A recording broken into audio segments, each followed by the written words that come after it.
Hi, I'm your host, Barbie Romero, the Director of Event Programming at MediaPost. Welcome to our Brand Insider series, Backstage Exclusive. This is your chance to ask our brand insiders what's on your mind. Today, our spotlight is on Daniel Monty Montalto, Vice President, Brand Marketing from Etsy. Welcome, Monty. Welcome to the show. Hi, Barbie. Thanks so much for having me.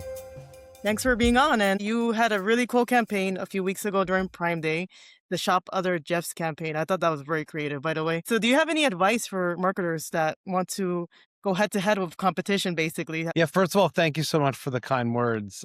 It was a lot of fun to make and as much fun to execute. The idea of putting Etsy sellers out there first and foremost, is so authentic to us, right? So I think for Etsy, it's about leaning into what makes us special and differentiated, right? In a place and especially at a time and a moment when a lot of brands are promoting sales or, that even may or may not be realistic sales, right?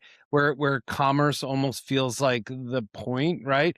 That's a real place. And the conversation we were having was for Etsy to show up that these purchases not only can have meaning, but there can be real meaning on the other side of that in terms of the real people, right? So putting those sellers and finding out the insight that we had over 5,000 sellers named Jeff on our platform really just served as the foundation of that campaign, just to let customers know, right? They have a choice in where they shop and who they shop from and what the purpose is behind it. So that was sort of the strategy behind the campaign for us. Yeah, that's great. And many brands talk about being community driven. That's actually part of your core business because the sellers are central, like you said, to the brand itself.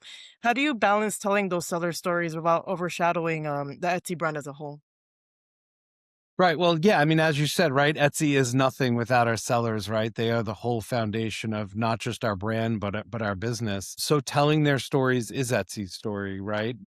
If you think of Etsy, it's basically like a mosaic, right? And each seller is a tile in the piece that makes up Etsy. So for us, telling their individual stories is the story of Etsy. So we find so much joy in being able to find the best stories of, all right, every seller has a story, but being able to find those best stories of the sellers and, that intersection of they have interesting stories, but also like really wonderful products, right? So that has actually made my job pretty easy, right? And being able to tell their story. I mean, look at the Jeffs we featured in the Shop Other Jeffs campaign, right? They're all extremely passionate, talented craftspeople who are very passionate about their work and making beautiful, meaningful things. Yeah, that's great.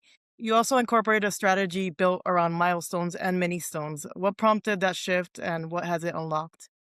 So this was built on an insight that, while Etsy has very high like brand awareness, right? One of the things we were struggling with was consideration. People tend to think of us in particular moments, right around the holiday, or you want to find that special item for a birthday. And what we realize is all we really have to do is to drive more consideration, is to give people more of those moments worth celebrating, right? Whether that's a personal milestone or mini stone, or that for someone special, right? In those moments where you really want something great or meaningful, right? You can come to Etsy. My daughter's just finished school, so when we were thinking about teacher gifts, right, it was a moment that we could plan for. We sort of turned to Etsy to find something that not only was special, but really spoke to who each of them were and what they meant to our daughters. So I think driving new occasions for people to think about Etsy and to come for us for those special moments was sort of the goal.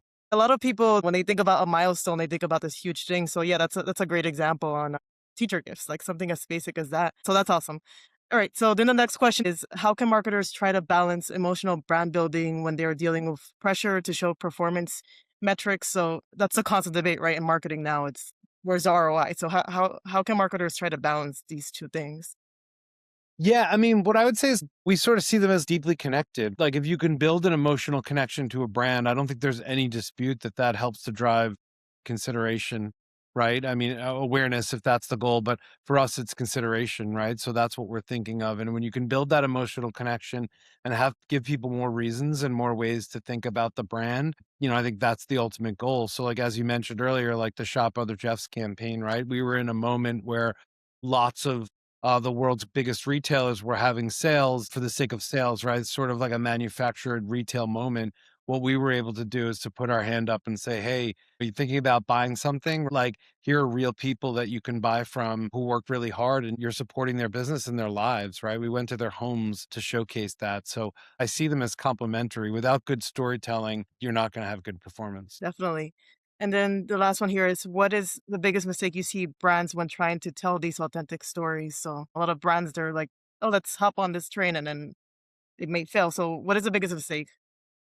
Yeah, I mean, I think it really comes down to like showing up authentically, right? Knowing who you are as a brand, knowing who your audience is and who you're trying to reach, and not trying too hard, right? If you Mhm. don't have a moment or a statement that you don't really have, you're not really confident in your ability to say it, or your credibility with that audience, you probably shouldn't be there. So I think it's really about having confidence in who you are and knowing your audience and being able to make decisions based on that.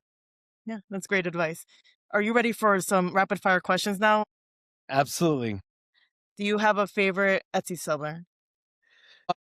I would say right now my favorite ad seller is Squash Makes, who we worked with the Shop from Non-Billionaire Jeff's campaign. It's a couple based in Texas, Emma and Tom. I haven't actually bought anything from them, but we did profile them, and I'm just waiting for the right occasion. And they make beautiful hand-sewn items as well as these beautiful banners that we featured in the campaign that are just so perfect for if you have a big statement to make.